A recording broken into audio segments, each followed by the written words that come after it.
Hey guys, welcome back to the channel. तो मैं आज एक न्यू ड्रामा एक्सप्लेन करने जा रही हूँ जो कल ही रिलीज़ हुआ है। उसका फर्स्ट एपिसोड ही अभी रिलीज़ हुआ है, सेकंड एपिसोड नाइट तक रिलीज़ हो जाएगा, तो मैं उसको देखकर भी नेक्स्ट एपिसोड एक्सप्लेन कर दूंगी।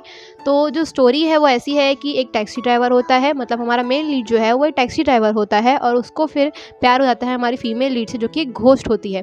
तो स्टोरी काफ़ी ज़्यादा इंटरेस्टिंग होने वाली है, तो वीडियो के एंड तक बने रहिए। तो ड्रामा की स्टार्टिंग में हम हमारे मेन लीड को देखते हैं जिसका नाम होता है यंग मिन, और हमें पता पड़ता है कि वो एक टैक्सी ड्राइवर है और सबको अपने अपने डेस्टिनेशन पर ड्राइव करके छोड़ रहा होता है। तो वैसे ही उसको एक कस्टमर मिलता है और वो कस्टमर उसे कहता है कि मैं काफ़ी ज़्यादा एक्साइटेड हूँ, मुझे जल्दी घर पहुँचना है, तुम गाड़ी जल्दी चलाओ क्योंकि मेरा एक स्पीकर आने वाला है, मतलब कुछ महंगा स्पीकर आने वाला है, उसको मैंने इम्पोर्ट कराया है बाहर से। तो ठीक है, ये लोग पहुंचते हैं इसके घर में और देखते हैं कि दो चोर जो है उसका स्पीकर चुरा कर भाग रहे होते हैं। तो वो जल्दी बोलता है कि जल्दी करो मेरा स्पीकर वो लोग लेकर भाग रहे हैं, तो मेरी हेल्प करो तुम, मैं तुम्हें पैसे दूंगा। तो पैसे की लालच में ठीक है यंग मिन बोलता है ठीक है पैसे दे देना। तो वो यंग मिन भगाता है गाड़ी स्पीड से, और उसके बाद फिर रास्ते में वो बाकी मतलब पुलिस वालों को भी फ़ोन कर इन्फॉर्म कर देता है कि एक जो टैक्सी है वो मेन रोड पे आ रही है, तो उसे मेन रोड से आगे निकलने मत दे।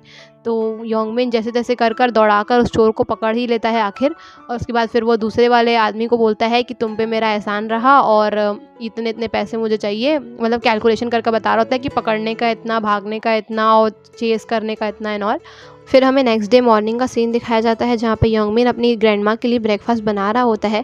इससे हमें पता पड़ता है कि योंगमिन अपनी ग्रैंडमा के साथ रहता है, उसके साथ मतलब उन दोनों के साथ और कोई नहीं रहता है घर में। फिर वो घर से बाहर निकलता है और अपनी गाड़ी को क्लीन कर ही रहा होता है कि उसके कॉइन्स जो हैं वो गिर जाते हैं और उसको एक अपना कॉइन नहीं मिल रहा होता। उसको ढूंढने के चक्कर में उसको सीट के नीचे एक फ़ोन मिलती है, वो उस फ़ोन को उठाता है और जैसे ही उसे स्विच ऑन करता है उसे एक जोर का झटका लगता है। उसके बाद वो फ़ोन को नीचे गिरा देता है और हमें बैकग्राउंड में मतलब एक घोस्ट को दिखाया जाता है कार में कुछ सेकेंड्स के लिए। उसके बाद फिर उसका जो मकान मालिक है वो उसे कह रहा होता है कि तुमने बहुत टाइम से 3 महीने से मकान का जो है वो रेंट नहीं भरा है और अभी तुम्हें जो रेंट है $20,000 देना ही होगा, वरना मैं घर तुम्हें खाली करा दूंगा। और उसे कुछ टाइम देता है, कुछ दिनों का ही टाइम देता है और इतना बोलकर वो वहाँ से चला जाता है। फिर बेचारे योंगमिन को टेंशन हो जाती है कि वो $20,000 का जो रेंट है वो कैसे पे करेगा, वरना उसको घर से निकाल दिया जाएगा। ये सब टेंशन में वो गाड़ी चला ही रहा होता है कि कुछ लड़कियाँ उसकी गाड़ी रोकती हैं और कहती हैं कि क्या आप हमें सिमेट्री छोड़ देंगे। वो उन्हें देखकर डर जाता है क्योंकि वो लोगों ने मेकअप ही ऐसा किया रहता है, बट वो लोगों ने मेकअप किया रहता है, वो कोई भूत वूत नहीं रहती हैं। वो कहती हैं कि हम एक्ट्रेसेस हैं और हम एक्टिंग के लिए जा रहे हैं, तो क्या आप हमें हमारी लोकेशन पे छोड़ देंगे। तो वो उन्हें उनकी लोकेशन पे छोड़ देता है। उन लड़कियों को उन लोगों की लोकेशन में छोड़ने के बाद योंगमिन जब वापस जा रहा होता है तो उसकी कार से कुछ आवाज़ आती है। तो योंगमिन पलट कर देखता है कि ये आवाज़ कहाँ से आ रही है। तो वो देखता है कि पीछे एक लड़की बैठी हुई होती है। तो वो सोचता है कि जो फिल्मिंग लोकेशन में बाकी लड़कियाँ उतरी हैं तो उनमें से एक लड़की यहाँ पर कार में छूट गई होगी, ऐसा वैसा सोचता है। पर वो सोचता है कि सब तो उतर गई थी। फिर कार को साइड में रोकता है और मतलब लड़की को उठाता है नींद से और कहता है कि मैडम, जो फिल्मिंग लोकेशन है वो तो पीछे छूट गई है, आपकी सारी फ्रेंड्स तो कार से उतर गई हैं, तो आप क्यों नहीं उतरी हैं। तो उसे सॉरी बोलती है और कार से उतर जाती है। योंगमिन नोटिस करता है कि वो कार के आर पर हो जाती है और ये चीज़ देखकर वो काफ़ी ज़्यादा शॉक हो जाता है। फिर वो लड़की कार से आगे की ओर चलने लगती है और कुछ कदम आगे चलने के बाद वो ऐसे फेंका कर उसकी कार की फ्रंट सीट में गिर जाती है। तो ये चीज़ देखकर वो काफ़ी ज़्यादा शॉक हो जाता है। दूसरी साइड हम देखते हैं कि उसकी ग्रैंडमा जो है वो योंगमिन का वेट कर रही होती है और बोलती है कि लेट हो गई है, काफ़ी लेट नाइट हो गई है, अभी तक योंगमिन आया नहीं, अभी तक तो वो घर आ जाता है, हो सकता है कि उसे कस्टमर्स मिल गए हों इसलिए नहीं आ पाया हो। सीन चेंज होकर हमें वापस योंगमिन का सीन दिखाया जाता है जहाँ पर वो जो घोस्ट लड़की है वो उसे उठा रही होती है क्योंकि वो बेहोश हो चुका होता है उसे देखकर। और वो लड़की जैसे उसे उठाने की कोशिश करती है उसका हाथ जो है वो योंगमिन से आर पार हो जाता है और फिर वो देखती है कि उसका हाथ जो है वो कार से भी आर पार हो रहा है, इवन वो पूरी की पूरी कार से आर पार हो जा रही है। तो उसे पता पड़ता है कि वो मर चुकी है। वो सोचती है क्या मैं मर चुकी हूँ, और हमारी जो घोस्ट है इसका नाम होता है जी योंग। योंगमिन को सीधा सुबह होश आता है और होश आने के बाद जैसे ही वो जी योंग को अपने बगल में बैठा हुआ देखता है वो समझता है कि सपना नहीं हकीकत थी, और वो कार से निकलकर जो भागता है उसके पीछे पीछे जी योंग भी भाग रही होती है और कह रही होती है कि सर मेरी बात तो सुनिए, मेरी बात तो सुनिए, आप मेरी बात तो सुन ही नहीं रहे हैं, ऐसा कह रही होती है। वो दौड़ते दौड़ते झाड़ियों में जाकर छुप जाता है, पर ट्रैफिक पुलिसमैन कहता है कि ये जो टैक्सी है किसकी है, यहाँ पर पार्क करना अलाउड नहीं है, यहाँ से हटाओ। तो वो निकल कर आता है झाड़ियों से, कहता है कि क्या आप मेरा एक फेवर करेंगे, आप देखेंगे कि टैक्सी के अंदर कोई लड़की बैठी है क्या, मतलब कोई बैठा है क्या। तो वो देख रहा होता है, वो बोलता है कि नहीं यहाँ पर तो कोई नहीं बैठा है। तो वो थैंक्स कहता है और जैसे ही वो टैक्सी में वापस बैठता है वो देखता है उसके बगल में जियोन बैठी हुई होती है। उसे देखकर वो वापस से डर जाता है, इतनी जोर से चिल्लाता है। तो अब वो दोनों शांति से बैठकर डिस्कस कर रहे होते हैं कि हो क्या रहा है, चल क्या रहा है इनकी लाइफ में। योंगमिन तो उसकी तरफ देख भी नहीं रहा होता है, काफ़ी ज़्यादा डर रहा होता है। तो जियोन कहती है कि तुम्हारा और मेरा कोई ना कोई नाता तो होगा ही, तुम मेरी तरफ एक बार देखो तो तुम्हें कुछ याद आ रहा है क्या, मैं कौन हूँ। तो वो उसे कहता है कि योंगमिन कि मैंने तुम्हें पहली बार देखा है, मुझे नहीं पता है कि तुम कौन हो, मेरी कार में क्या कर रही हो। तो वो कहती है कि मुझे खुद अपने बारे में कुछ भी याद नहीं आ रहा है कि मैं कौन हूँ, मैं कहाँ से आई हूँ, मेरी पूरी की पूरी मेमोरी जो है वो ब्लैंक हो चुकी है। जी यॉन योंगमिन से कहती है कि मुझे तो तुम पर शक जा रहा है। तो योंगमिन कहता है क्यों, तुम्हें मुझ पर शक क्यों जा रहा है। तो कहती है कि रात को जब तुम बेहोश हो गए थे तब मेरा ध्यान ब्लड स्टेन की तरफ गया था। तुम्हारी कार में ब्लड स्टेन कैसे आया, तुम मुझे ये बताओ कि तुम्हारा मेरे मर्डर से कुछ ना कुछ नाता तो पक्का होगा। तो योंगमिन कहता है कि ऐसा कुछ भी नहीं है और वो उसे अपनी कार का फुटेज दिखाता है। कार की फुटेज में जो 3 लड़कियाँ उसकी कार में जो थी आई थी फिल्म शूटिंग वाली, उन लोगों से नकली ब्लड वहाँ पर कार पर गिर गया था। तो वो कहता है कि देख लिया, तुम्हें शांति मिल गई, चलो अब कार से निकल जाओ। तो वो कहती है कि मैं कब से कोशिश कर रही हूँ कार से निकलने की, पर मैं कार से ज़्यादा दूर नहीं जा पा रही हूँ। तो योंगमिन उसे कार के बाहर खड़ा करता है, कहता है अब कार के बाहर खड़ी तो हो तुम, अब जाओ, चलो अब जहाँ जाना है जाओ, अपना रास्ता नापो। तो वो बोलती है कि अब मुझे ध्यान से देखना, और ध्यान से देखना बोलने के बाद वो कुछ कदम आगे चलती है और फेंकाकर वापस उसकी कार में गिर जाती है। अब बेचारे योंगमिन को ना चाहते हुए भी जी ह्यून के साथ ही अपनी ड्यूटी सारी की सारी करनी पड़ रही होती है, पर जो भी कस्टमर उसकी कार में बैठ रहा होता है उसे कुछ ना कुछ अनईज़ी सा या नेगेटिव सा फील हो रहा होता है, जिसकी वजह से वो कार से बीच रास्ते में ही उतर जाया कर रहे थे। और एक कस्टमर ने कहा कि मेरे स्टमक में पेन हो रहा है और तुम्हारी कार में पहले तो मेरे साथ ऐसा कभी कुछ फील नहीं किया है मैंने, आज अचानक से क्या हो गया है तुम्हारी कार में ऐसा। तो जो योंगमिन है वो गुस्से में जी ह्यून की तरफ देख रहा होता है। उसके बाद फिर उसे रास्ते में काफ़ी ज़्यादा डांटता है इस बारे में कि तुम्हारी वजह से ये हो रहा है मेरे साथ, और मैं कोई भी कस्टमर को उसकी डेस्टिनेशन पर नहीं पहुंचा पा रहा हूँ, सिर्फ और सिर्फ तुम्हारी वजह से आज मेरी कोई भी कमाई नहीं हुई है। आखिर योंगमिन परेशान होकर पुलिस स्टेशन ही चला जाता है पता करने के लिए। वो एक अजीब सी ड्राइंग बनाता है जी ह्यून की और फिर पुलिस वाले को दिखाता है और कहता है कि क्या तुमने ऐसी लड़की को कहीं पर देखा है क्या। तो जी ह्यून देख रही होती है, बोलती है मैं दिख रही हूँ क्या। उसके बाद फिर वो पुलिस वाला कहता है कि नहीं मैंने तो नहीं देखा है। तो बोलता है कि चलो ठीक है, तो मुझे ये बताओ हाल फिलहाल में कहीं किसी लड़की का एक्सीडेंट हुआ है क्या जो 20 या 30 साल की हो, 40-50 साल की भी हो सकती है। तो ऐसा कहते ही जो है जी ह्यून काफ़ी ज़्यादा परेशान हो जाती है। वो दौड़ कर सीधा मिरर चेक करने के लिए जाती है, पर वो देखती है कि अपनी रिफ्लेक्शन वो मिरर में नहीं देख पा रही होती है। पर पुलिस ऑफिसर बोलता है कि नहीं, हम लोगों ने ऐसी किसी भी लड़की का एक्सीडेंट यहाँ पर आसपास में हाल फिलहाल में नहीं देखा है। तो उसे यहाँ पर भी कुछ नहीं मिलता है। फिर वो आखिर परेशान होकर थक हार कर घर ही चला जाता है। फिर योंगमिन जानबूझकर अपनी कार को अपने से घर से थोड़ा दूर पार्क करता है ताकि जी ह्यून उसके घर के अंदर एंटर ना कर पाए। और फिर वो जब सो रहा होता है रात में तो उसके ऊपर खून की 2 बूंदें टपकती हैं और जैसे ही वो आंखें खोलता है उसके ऊपर एक घोस्ट उड़ रही होती है।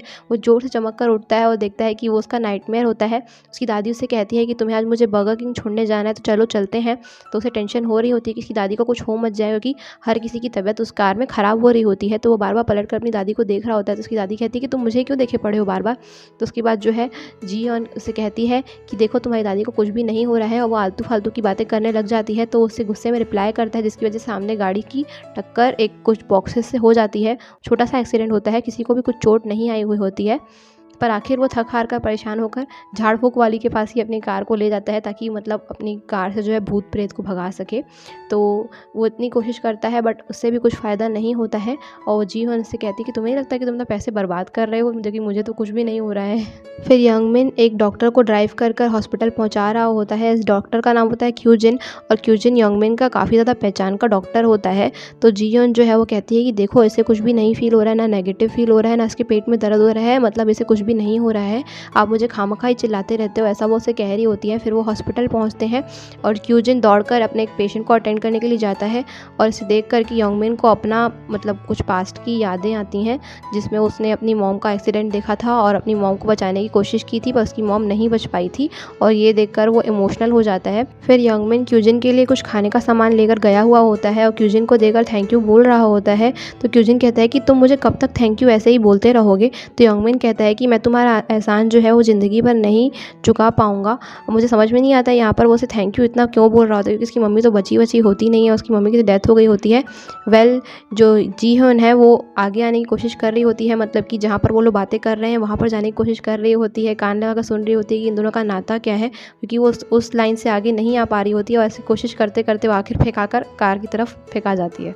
घर पहुंचने के बाद जी ह्यून योंगमिन से कहती है कि प्लीज़ अपनी कार को अपने घर के पास में पार्क कर दो, क्योंकि कल तुमने जहाँ पे कार पार्क की थी वहाँ पे बहुत अंधेरा था, मुझे बहुत ज़्यादा डर लग रहा था, तुम्हारे घर के पास में थोड़ी बहुत रोशनी है तो मुझे डर नहीं लगेगा। तो योंगमिन उसकी बात मान जाता है, पर उसे कहता है कि तुम मुझे प्रॉमिस करो कि तुम मेरे घर के अंदर नहीं आओगी। तो उसे प्रॉमिस करती है कि हाँ उसके वो घर के अंदर नहीं आएगी। फिर घर जाने के बाद योंगमिन अपने लैपटॉप पर सोशल मीडिया पर लोगों से पूछ रहा होता है कि भूत भगाने का क्या तरीका है, क्योंकि मेरी कार में एक घोस्ट लड़की आ गई है। तो एक लड़का उससे कहता है कि मुझे वो घोस्ट लड़की पटवा दो ना, और एक लड़का कहता है कि बी केयरफुल, क्योंकि हो सकता है कि तुम्हारी कार में जो भूतों की दुनिया का दरवाज़ा है वो जुड़ चुका है। तो ये सब सुनकर योंगमिन बहुत ज़्यादा डर जाता है। नेक्स्ट डे यंगमिन और जीयून ड्यूटी पर गए हुए होते हैं। जीयून उससे कहती है कि देखो साइड में एक कस्टमर है। तो यंगमिन जाकर कार उसके पास में रोकता है और उसे कहते हैं कि सर चढ़ जाइए कार में। तो उसे कहता है कि मैं कार में चढ़ सकता हूँ। तो यंगमिन बोलता है हाँ चढ़ सकते हो। तो जैसे ही कार में चढ़ता है तो वो कार के आर पड़ जाता है और हमें पता पड़ता है कि ये भी एक भूत है। तो अब उसके बाद यंगमिन के पीछे दो भूत पड़ चुके होते हैं और वो परेशान हो जाता है कि ये क्या चल रहा है, कोई ऑफर चल रहा है, बाय 1 गेट 1 फ्री ऑफर चल रहा है क्या, जो मेरे पीछे भूत ही भूत पड़े हैं। तो वो इससे ज़्यादा काफ़ी ज़्यादा इरिटेट हो रहा होता है।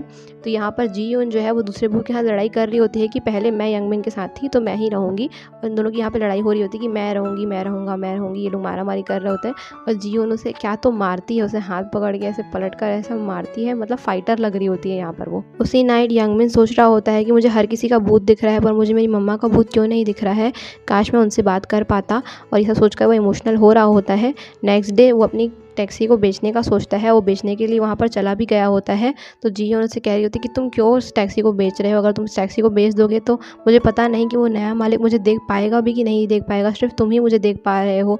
और वो जो दूसरा घोस्ट है वो भी उसे मतलब कन्विंस कर रहा होता है कि इस कार को मत बेचो। जीयून यंगमिन को कन्विंस करते करते उसके पीछे जा ही रही होती है कि एक घोस्ट उसे देख लेता है, उसके पास दौड़ कर आता है, उससे कहता है कि प्लीज़ मेरी हेल्प कर दो, मेरी कार के अंदर में कुछ सोने की रिंग्स हैं, उस रिंग्स को मेरी बेटी तक पहुँचवा दो क्योंकि उसका ऑपरेशन होना बहुत ही ज़्यादा ज़रूरी है वरना वो मर जाएगी। तो जीयून चिल्लाकर यंगमिन को ये सब पूरी बात बताती है। तो यंगमिन दौड़कर उस कार में से उस रिंग्स को निकालता है और वहाँ से भागने लगता है। तो जीयून को लगता है कि वो रिंग्स को चुरा कर भाग रहा है, पर नहीं, वो हॉस्पिटल जाता है, उस बच्ची की मदद करता है, उस रिंग को उस बच्ची को देता है और वो बच्ची अपनी मम्मा को वो रिंग देती है और कहती है कि ये रिंग मुझे पापा ने भिजवाई है किसी स्ट्रेंजर के थ्रू। तो उसकी मम्मा रोने लग जाती है उसके पापा को मिस करके, और ये सब सीन वो तीनों देख रहे होते हैं। फिर वो बच्ची यंगमिन के पास आती है और उसे एक रिंग देती है और कहती है कि ये मेरे पापा ने तुम्हें दी है। वो तीनों जब वहाँ से वापस जा रहे होते हैं तो जीयून यंगमिन से पूछती है कि तुम्हें कितने पैसों की ज़रूरत है। तो यंगमिन कहता है कि मुझे $20,000 की ज़रूरत है। तो उसे कहती है क्यों ना तुम घोस्ट के लिए टैक्सी चलाओ, क्योंकि देखो तुमने अभी घोस्ट की हेल्प की तो तुम्हें गोल्डन रिंग मिली, मतलब कि घोस्ट भी कुछ ना कुछ पे कर सकते हैं ना। तो उन तीनों को ये आइडिया बुरा नहीं लगता है, वो सोचते हैं कि हाँ हम माला माल हो जाएंगे, पैसे वाले हो जाएंगे, ये सब सोचते हैं। और यंगमिन इस आइडिया के लिए हाँ कर देता है। तो अब देखते हैं कि उन लोगों की ज़िंदगी में क्या क्या उतार चढ़ाव आते हैं। तो एपिसोड 2 में ही हमें पता पड़ेगा ये सब चीज़ें। तो मेरे चैनल को सब्सक्राइब कर दो एपिसोड 2 के लिए। तब तक के लिए मैं चली आती हूँ, बाय बाय।